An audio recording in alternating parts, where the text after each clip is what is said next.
পুরুষ মানুষ নাকি কাঁদে না, অথচ তারও কষ্ট হয়, ভয় হয়, কখনো কখনো ভেঙে পড়তেও ইচ্ছে করে।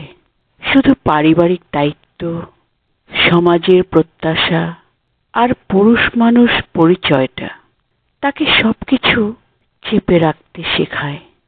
বাবার সামনে শক্ত থাকতে হয়, পরিবারের সামনে হাসতে হয়, আর নিজের কষ্টটা নিজের কাছেই রেখে দিতে হয়। তাই কোনো পুরুষকে দেখে শুধু তার শক্ত দিকটা দেখবেন না, হয়তো সেই মানুষটিও নীরবে অনেক কিছু সহ্য করছে। পুরুষ মানুষ বলেই তার কষ্ট কম নয়, শুধু প্রকাশ করার সুযোগটা হয়তো কম।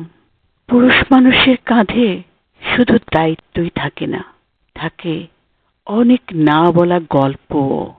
সে কাঁদতে চায়, কিন্তু চোখের পানি লুকিয়ে রাখে। সে ক্লান্ত হয়, তবু বলে আমি ভালোই আছি। সে ভেঙে পড়ে, তবু পরিবারের সামনে শক্ত থাকার অভিনয় করে। তার নীরবতাকে অনেকেই অহংকার মনে করে, কিন্তু সেই নীরবতার ভেতরেই লুকিয়ে থাকে অপূর্ণ স্বপ্ন, অর্থকষ্ট, দায়িত্বের চাপ, আর প্রিয় মানুষগুলোর জন্য নির্ঘুম অসংখ্য রাত। পুরুষ হওয়া মানে অনুভূতিহীন হয়ে যাওয়া নয়, অনেক অনুভূতি নিজের ভেতরেই রেখে তবুও নিজের মানুষগুলোর জন্য হাসতে পারার নামই হয়তো পুরুষ।